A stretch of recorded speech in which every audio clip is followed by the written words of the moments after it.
Hello friends, welcome to SN study classes.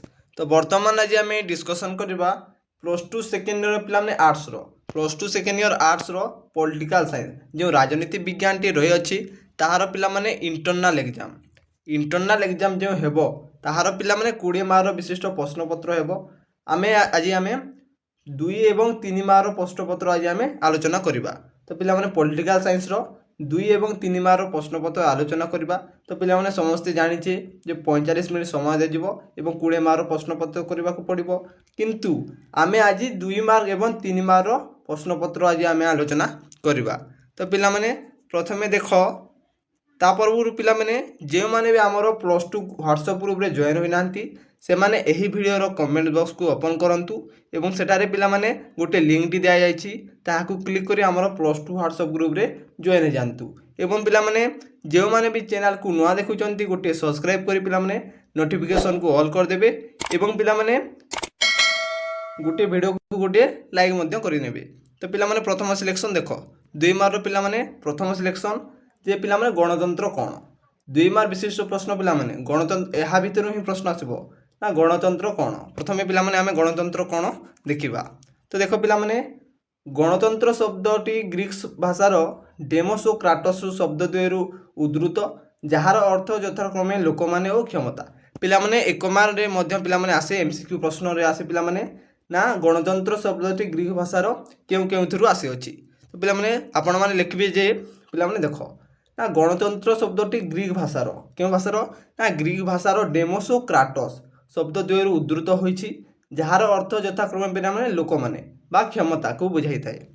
एणु आक्षरिक अर्थ रे गणतंत्र लोकमानंकर क्षमता को सूचित करे।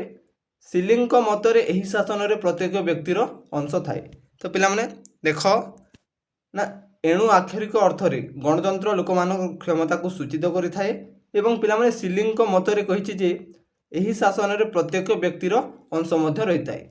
तो नेक्स्ट प्रश्न देखो पिला माने 2 नंबर प्रश्न 2 नंबर प्रश्न रे कहिछि प्रत्यक्ष गणतंत्र कोन।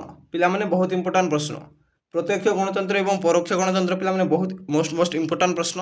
तो देखो प्रत्यक्ष गणतंत्र कोन। तो पिला माने जो गणतांत्रिक शासन व्यवस्था रे नागरिक माने सीधा सड़क बा प्रत्यक्ष भाव रे आईन प्रणयन और राष्ट्र शासन परिचालन रे शामिल होई थांती ताहाकू प्रत्यक्ष गणतंत्र कहा जाय। यार अन्य नाम हेउची शुद्ध गणतंत्र। तो पिला माने देखो जो गणतांत्रिक शासन व्यवस्था रे जो गणतंत्र शासन व्यवस्था रे नागरिक माने बा लोक माने सीधा सड़क पिला माने सीधा सड़क बा प्रत्यक्ष सीधा सड़क को प्रत्यक्ष कहा जाय। पिला माने सीधा सड़क बा प्रत्यक्ष भाव रे आईन प्रणयन और राष्ट्र शासन परिचालन रे शामिल होई थांती ताहाकू पिला माने प्रत्यक्ष गणतंत्र कहा जाय। यार अन्य नाम हेउची पिला माने शुद्ध गणतंत्र बा विशुद्ध गणतंत्र। नेक्स्ट प्रश्न देखो पिला माने 3 नंबर प्रश्न 3 नंबर प्रश्न रे कहिछि पिला माने परोक्ष गणतंत्र कोन। परोक्ष गणतंत्र कोन पिला माने एबे देखो जेउ शासन व्यवस्था रे नागरिक माने सीधा सलख आईन प्रणयन प्रक्रिया रे शामिल न होई सेमानंकर प्रतिनिधि द्वारा एही कार्य संपादन करंती ताहाकू परोक्ष गणतंत्र कहा जाय। यार अन्य नाम हेउछि प्रतिनिधिमूलक गणतंत्र। तो पिला माने एठी देखो ना जेउ शासन व्यवस्था रे नागरिक माने बा लोक माने सीधा सलख आईन प्रणयन प्रक्रिया रे जो पिला माने प्रत्यक्ष गणतंत्र सीधा सलख भाव रे आईन प्रणयन करुतिले, किंतु पिला माने एठारे कोन होइछि देखो ना जेउ शासन व्यवस्था रे नागरिक माने सीधा सलख आईन प्रणयन प्रक्रिया रे शामिल पिला माने न होई कहिछि। परोक्ष गणतंत्र पिला माने शामिल न होई सेमानंकर प्रतिनिधि द्वारा एही कार्य संपादन करंती ताहाकू परोक्ष गणतंत्र कहा जाय। यार अन्य नाम होछि पिला माने प्रतिनिधिमूलक गणतंत्र। एमसीक्यू पिला माने आसी थाए एमसीक्यू कैटेगरी रे पिला माने एही प्रश्नटी आसी थाए ना परोक्ष गणतंत्र रो अन्य नाम कोन। तो लिखिबो पिला माने प्रतिनिधिमूलक गणतंत्र। नेक्स्ट प्रश्न देखो पिला माने 4 नंबर प्रश्न 4 नंबर प्रश्न रे कहिछि प्रत्याहार कोन। तो पिला माने प्रत्याहार कोन देखो ना प्रत्याहार आधुनिक प्रत्यक्ष गणतंत्र रे एक मुख्य माध्यम अटे।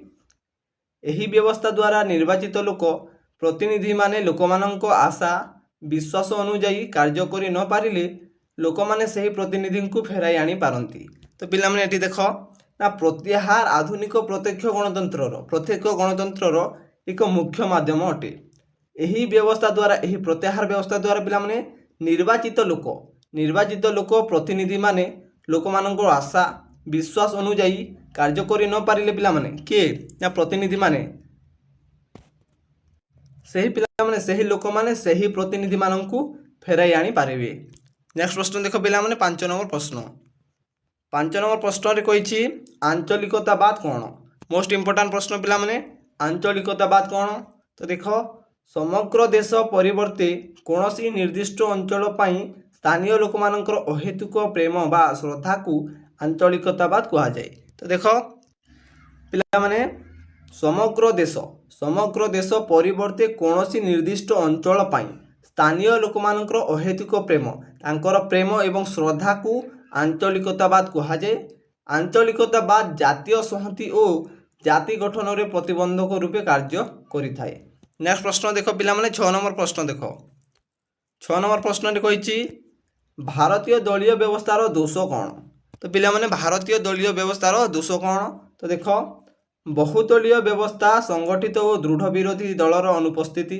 ତ ପ୍ରଥମେ ହେଉଛି ପିଲାମାନେ ବହୁଦଳୀୟ ବ୍ୟବସ୍ଥା ଗୋଟିଏ, ତାର ଦୋଷ। ତାପରେ ପିଲାମାନେ ସଂଗଠିତ ଓ ଦୃଢ଼ ବିରୋଧୀ ଦଳର ଅନୁପସ୍ଥିତି, ତାର ମଧ୍ୟ ଗୋଟିଏ ଦୋଷ।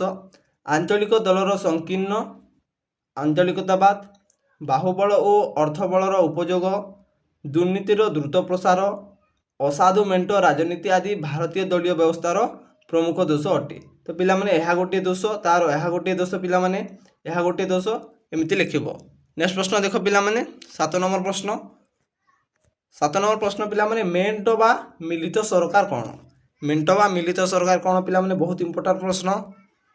ତ ପିଲାମାନେ ମେଣ୍ଟ ବା ମିଳିତ ସରକାର ହେଉଛି, ଦେଖ, ଭାରତରେ ପ୍ରଚଳିତ ବହୁଦଳୀୟ ବ୍ୟବସ୍ଥାରେ ଗୋଟିଏ ନିର୍ଦ୍ଦିଷ୍ଟ ଦଳ ଲୋକସଭା କିମ୍ବା ବିଧାନସଭା ନିର୍ବାଚନରେ ଏକକ ସଂଖ୍ୟାଗରିଷ୍ଠତା ହାସଲ କରିନପାରିବା ପରିସ୍ଥିତିରେ ଏକାଧିକ ରାଜନୈତିକ ଦଳ ସର୍ବନିମ୍ନ କାର୍ଯ୍ୟକ୍ରମ ଆଧାରରେ ଏକତ୍ର ହୋଇ ସରକାର ଗଠନ କଲେ ତାହାକୁ ମେଣ୍ଟ ବା ସରକାର କୁହାଯାଏ।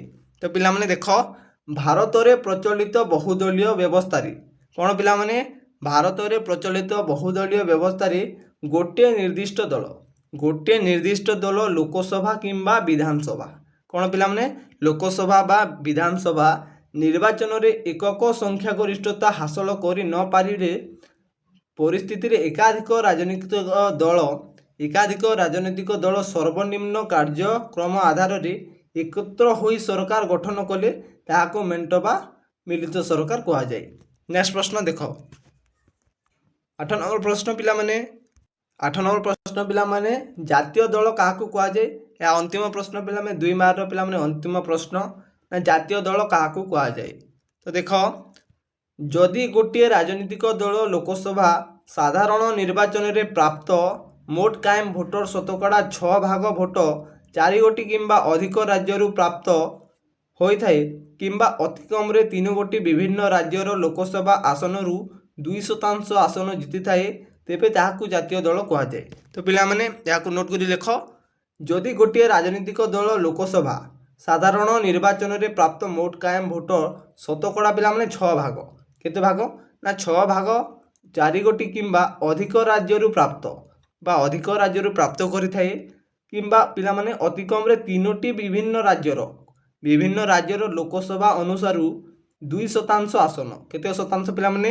2% ଆସନ ଜିତିଥାଏ, ତେବେ ତାହାକୁ ଜାତୀୟ ଦଳ କୁହାଯାଏ। ତ ପିଲାମାନେ ଏତିକି ହିଁ ପିଲାମାନେ 2 ମାର୍କର ସିଲେକ୍ସନ ଦେଇଛି। ତାପରେ ପିଲାମାନେ ଆମେ 3 ମାର୍କର ସିଲେକ୍ସନ ଡିସ୍କସନ କରିବା। 3 ମାର୍କର ଦେଖ ପିଲାମାନେ, 3 ମାର୍କରେ କହିଛି 3 ମାର୍କ ସିଲେକ୍ସନ କ୍ୱେଶ୍ଚିନ୍ ପିଲାମାନେ ଦେଖ।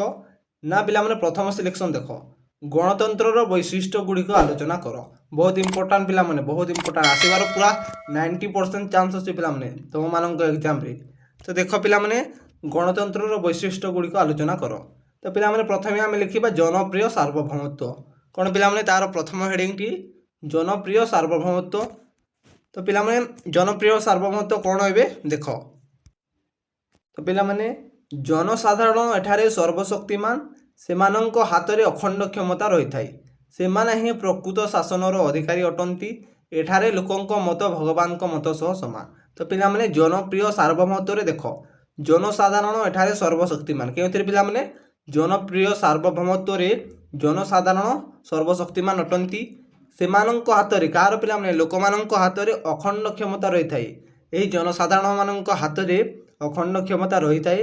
ସେମାନେ ହିଁ ପ୍ରକୃତ ଶାସନର ଅଧିକାରୀ ଅଟନ୍ତି। ଏଠାରେ ଲୋକଙ୍କ ମତ ଭଗବାନଙ୍କ ମତ ସହ ସମାନ ପିଲାମାନେ କେଉଁଥିରେ ଜନପ୍ରିୟ ସାର୍ବଭୌମତ୍ୱରେ। ତ ପିଲାମାନେ ନେକ୍ସଟ ଦେଖ ପଏଣ୍ଟ ପିଲାମାନେ 2 ନମ୍ବର ପଏଣ୍ଟରେ ଅଛି ସମାନତା। ସମାନତା କ'ଣ ପିଲାମାନେ? ସମାନତା ପିଲାମାନେ ଦେଖ ଗଣତନ୍ତ୍ର ରାଷ୍ଟ୍ରର ସମାନତା ଆଦର୍ଶରେ ପ୍ରତିଫଳିତ ହୋଇଥାଏ। ଏଠାରେ ଭେଦଭାବର କୌଣସି ସ୍ଥାନ ନାହିଁ, ସମସ୍ତେ ସମାନ ଅଟନ୍ତି। ତ ପିଲାମାନେ ସମାନତାରେ ଏଠାରେ ଭେଦଭାବର କୌଣସି ସ୍ଥାନ ନଥାଏ ପିଲାମାନେ କେଉଁଥିରେ ସମାନତାରେ, ଏବଂ ପିଲାମାନେ ସମସ୍ତେ ସମାନ ଅଟନ୍ତି। ନେକ୍ସଟ ଦେଖ ପିଲାମାନେ ଆଇନ ଶାସନ। କ'ଣ ପିଲାମାନେ ଆଇନ ଶାସନ ଦେଖ 3 ନମ୍ବରରେ ପିଲାମାନେ ଆଇନ ଶାସନ 3ଟି ଲେଖିବ ପିଲାମାନେ 3ଟି ପଏଣ୍ଟ ଲେଖିବ ପିଲାମାନେ ଗୋଟିଏ ମାର୍କ ହେଲେ ପିଲାମାନେ 3 ମାର୍କ ପାଇବ। ତ ପିଲାମାନେ ଦେଖ ଏହି ଶାସନ ବ୍ୟବସ୍ଥା ଆଇନ ଶାସନ ଉପରେ ପର୍ଯ୍ୟବେସିତ। ଏଠାରେ କେହି ଆଇନର ଉପରେ ନାହାନ୍ତି। ସ୍ୱଚ୍ଛଚାରିତାକୁ ଏଡ଼ାଇବା ପାଇଁ ଆଇନ ହିଁ ବଳିଷ୍ଠ ମାଧ୍ୟମ ଅଟେ। ତ ପିଲାମାନେ ଆଇନ ଶାସନରେ ଦେଖ ଆଇନ ଶାସନ ବ୍ୟବସ୍ଥାରେ ପିଲାମାନେ ଏହି ଆଇନ ଉପରେ ପିଲାମାନେ କେହି ମଧ୍ୟ ଉପରେ ନାହାନ୍ତି, ଏବଂ ପିଲାମାନେ ସ୍ୱଚ୍ଛଚାରିତାକୁ ଏଡ଼ାଇବା ପାଇଁ ଏହି ଆଇନ ହିଁ ବଳିଷ୍ଠ ମାଧ୍ୟମ ଅଟେ। ତ ପିଲାମାନେ 2 ନମ୍ବର ପ୍ରଶ୍ନ ଦେଖ 2 ନମ୍ବର ପ୍ରଶ୍ନରେ କହିଛି ପିଲାମାନେ ଦୁଇ ଦଳୀୟ ବ୍ୟବସ୍ଥା କ'ଣ? ଦୁଇ ଦଳୀୟ ବ୍ୟବସ୍ଥା କ'ଣ ପିଲାମାନେ? ନା ଯେଉଁ ରାଷ୍ଟ୍ରରେ ମାତ୍ର 2ଟି ସ୍ୱୀକୃତିପ୍ରାପ୍ତ ରାଜନୈତିକ ଦଳ ଶାସନ ବଳରେ ଅଂଶୀଦାର ହୋଇଥାନ୍ତି ତାହାକୁ ପିଲାମାନେ ଦୁଇ ଦଳୀୟ ବ୍ୟବସ୍ଥା କୁହାଯାଏ। ଏକ ଦଳୀୟ ବ୍ୟବସ୍ଥା ପିଲାମାନେ ବି କହିଦେଉଛି। ଏକ ଦଳୀୟ ବ୍ୟବସ୍ଥା ହେଉଛି ପିଲାମାନେ ଯେଉଁ ରାଷ୍ଟ୍ରରେ ମାତ୍ର ଗୋଟିଏ ହିଁ ସ୍ୱୀକୃତିପ୍ରାପ୍ତ ରାଜନୈତିକ ଦଳ ରହିଥାନ୍ତି ତାହାକୁ ପିଲାମାନେ ଏକ ଦଳୀୟ ବ୍ୟବସ୍ଥା କୁହାଯାଏ। ଏବଂ ପିଲାମାନେ ବହୁଦଳୀୟ ମଧ୍ୟ କହିଦେଉଛି। ଯେଉଁ ରାଷ୍ଟ୍ରରେ ପିଲାମାନେ 2ରୁ ଅଧିକ ରାଜନୈତିକ ଦଳ ସ୍ୱୀକୃତିପ୍ରାପ୍ତ ରହିଥାନ୍ତି ତାହାକୁ ପିଲାମାନେ ବହୁଦଳୀୟ ବ୍ୟବସ୍ଥା କୁହାଯାଏ। ମନେ ରଖ ପିଲାମାନେ ଏବେ ଆମେ ଦେଖୁଛେ ଦୁଇ ଦଳୀୟ ବ୍ୟବସ୍ଥା। ତ ଦୁଇ ଦଳୀୟ ବ୍ୟବସ୍ଥା ଆମେ ଦେଖିବା ନା ଯେଉଁ ରାଷ୍ଟ୍ରରେ ମାତ୍ର 2ଟି କେତୋଟି 2ଟି ସ୍ୱୀକୃତିପ୍ରାପ୍ତ ରାଜନୈତିକ ଦଳ ରହିଥାନ୍ତି ତାହାକୁ ପିଲାମାନେ ଦୁଇ ଦଳୀୟ ବ୍ୟବସ୍ଥା କୁହାଯାଏ। ଦୁଇ ଦଳୀୟ ବ୍ୟବସ୍ଥାରେ 2ଟି ମୁଖ୍ୟ ଦଳ ଶାସନ ବଳରେ ଅଂଶୀଦାର ହୋଇଥିବା ବେଳେ ଅନ୍ୟ ଛୋଟ ଛୋଟ ଦଳ ସେମାନଙ୍କ ନିମ୍ନରେ ରହି କାର୍ଯ୍ୟ କରନ୍ତି। ତ ପିଲାମାନେ ତାଙ୍କ ନିମ୍ନରେ ରହି କାର୍ଯ୍ୟ କରନ୍ତି। ତାପରେ ପିଲାମାନେ ଯେପରି ଇଂଲଣ୍ଡ, ଆମେରିକା, କାନାଡ଼ା, ଅଷ୍ଟ୍ରେଲିଆ ଏବଂ ନ୍ୟୁଜିଲାଣ୍ଡ ଦୁଇ ଦଳୀୟ ଶାସନ ବ୍ୟବସ୍ଥାରେ ଦେଖାଯାଏ। ଏହି ବ୍ୟବସ୍ଥା ଗଣତନ୍ତ୍ରକୁ ଜାତୀୟତାର ଉପାଦାନ ଅଟେ। ନେକ୍ସଟ ଦେଖ ପିଲାମାନେ 3 ନମ୍ବର ପ୍ରଶ୍ନ। 3 ନମ୍ବର ପ୍ରଶ୍ନରେ କହିଛି ପିଲାମାନେ ନକ୍ସଲ ଆନ୍ଦୋଳନ ବିଷୟରେ ଲେଖ। କ'ଣ ପିଲାମାନେ ନକ୍ସଲ ଆନ୍ଦୋଳନ ବିଷୟରେ ଲେଖ। ତ ଦେଖ ନକ୍ସଲ ଶବ୍ଦଟି ପଶ୍ଚିମବଙ୍ଗର ନକ୍ସଲବରୀ ଗ୍ରାମରୁ ଉଦ୍ଧୃତ ହୋଇଛି। MCQରେ ପିଲାମାନେ ଆସେ ନା ଦେଖ ନକ୍ସଲ ଶବ୍ଦଟି ପଶ୍ଚିମବଙ୍ଗର ନକ୍ସଲବରୀ ଗ୍ରାମରୁ ଉଦ୍ଧୃତ ହୋଇଛି, ଯେଉଁଠାରେ 1967 ମସିହାରେ କାନୁ ସାନ୍ୟାଲ କି ପିଲାମାନେ କାନୁ ସାନ୍ୟାଲ ଓ ଜଙ୍ଗଲ ସାମନାଙ୍କ ନେତୃତ୍ୱରେ ଏହି ହିଂସାତ୍ମକ ବିପ୍ଳବ ସଂଗଠିତ ହୋଇଥିଲା। ତାପରେ ପିଲାମାନେ ଦେଖ ନା ମାଓବାଦୀ ଦର୍ଶନ ଉପରେ ଏହି ନକ୍ସଲ ସଂଗଠନ ଆଧାରିତ ହୋଇଥିଲା। ନକ୍ସଲ ଆନ୍ଦୋଳନ 1967 ମସିହା ମେ 25 ତାରିଖ ଦିନ ଚାରୁ ମଜୁମଦାର ଇତ୍ୟାଦିଙ୍କ ନେତୃତ୍ୱରେ ଆରମ୍ଭ ହୋଇଥିଲା, ଏବଂ ପିଲାମାନେ ଭୂ ରାଜସ୍ୱ ନ ଦେବା କାର୍ଯ୍ୟକ୍ରମକୁ ନେଇ ଏହି ବିପ୍ଳବ ଆରମ୍ଭ ହୋଇଥିଲା।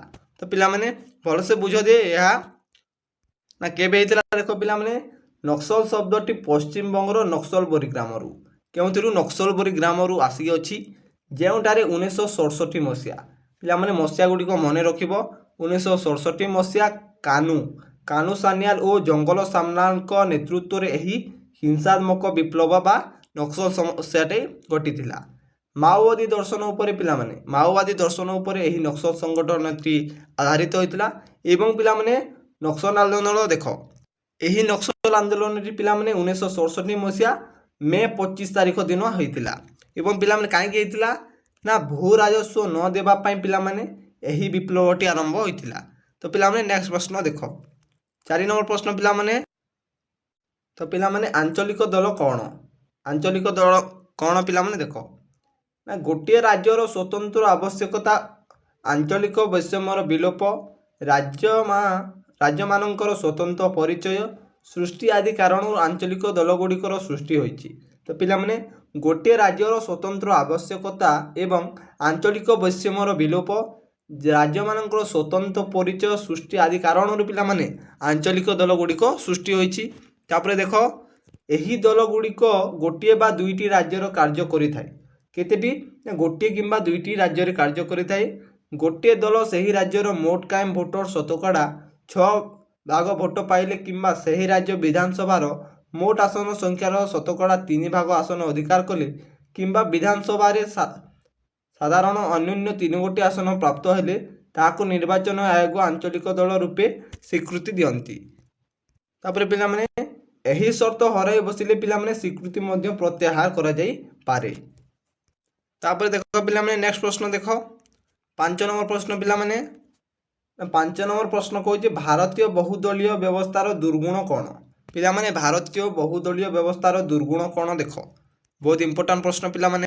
ତ ଦେଖ ଏଠି ପିଲାମାନେ ଭାରତୀୟ ବହୁଦଳୀୟ ବ୍ୟବସ୍ଥାର ଲକ୍ଷଣ ଗୁଡ଼ିକ ଖୁବ୍ କ୍ଷତିକାରକ ସାବ୍ୟସ୍ତ ହୋଇଛି। ବହୁଦଳୀୟ ବ୍ୟବସ୍ଥା ଯୋଗୁଁ ରାଜନୈତିକ ଅସ୍ଥିରତା ସୃଷ୍ଟି ହୁଏ ଏବଂ ପିଲାମାନେ ଦୃଢ଼ ବିରୋଧୀ ଦଳର ଅଭାବ ହୁଏ। ନିର୍ଦ୍ଦିଷ୍ଟ ଗୋଟିଏ ଦଳର ସଂଖ୍ୟାଗରିଷ୍ଠତା ଅଭାବରେ ସରକାର ଗଠନରେ ଅନେକ ଅସୁବିଧା ହୁଏ, ଯାହାକି ଗଣତନ୍ତ୍ର ପ୍ରତି ଏକ ଶକ୍ତ ଧକ୍କା କହିଲେ ଅତ୍ୟୁକ୍ତି ହେବ ନାହିଁ ପିଲାମାନେ। ନା ଭାରତୀୟ ବହୁଦଳୀୟ ବ୍ୟବସ୍ଥାର ଲକ୍ଷଣ ଗୁଡ଼ିକ ପିଲାମାନେ ଖୁବ୍ କ୍ଷତିକାରକ ହୋଇଥାଏ ଏବଂ ପିଲାମାନେ ବହୁଦଳୀୟ ବ୍ୟବସ୍ଥା ଯୋଗୁଁ ରାଜନୈତିକ ଅସ୍ଥିରତା ମଧ୍ୟ ସୃଷ୍ଟି ହୋଇଥାଏ ଏବଂ ପିଲାମାନେ ଦୃଢ଼ ବିରୋଧୀ ଦଳର ଅଭାବ ମଧ୍ୟ ହୋଇଥାଏ। ତାପରେ ଦେଖ ନିର୍ଦ୍ଦିଷ୍ଟ ଗୋଟିଏ ଦଳର ସଂଖ୍ୟାଗରିଷ୍ଠତା ଅଭାବରେ ସରକାର ଗଠନରେ ଅନେକ ଅସୁବିଧା ହୁଏ, ଯାହାକି ଗଣତନ୍ତ୍ର ପ୍ରତି ଏକ ଶକ୍ତ ଧକ୍କା ମଧ୍ୟ କହିଲେ ଅତ୍ୟୁକ୍ତି ହେବ ନାହିଁ। ନେକ୍ସଟ ପ୍ରଶ୍ନ ଦେଖ ପିଲାମାନେ 6 ନମ୍ବର ପ୍ରଶ୍ନ 6 ନମ୍ବର ପ୍ରଶ୍ନ ପିଲାମାନେ ଅନ୍ତିମ ପ୍ରଶ୍ନ ଏହା 3 ମାର୍କର। ତ ପିଲାମାନେ ଦେଖ ଅନ୍ତିମ ପ୍ରଶ୍ନ ରେଫରେଣ୍ଡମ ବା ଗଣମତାମତ କହିଲେ କ'ଣ? ତ ପିଲାମାନେ ରେଫରେଣ୍ଡମ ବା ଗଣମତାମତ ଗ୍ରହଣ କ'ଣ?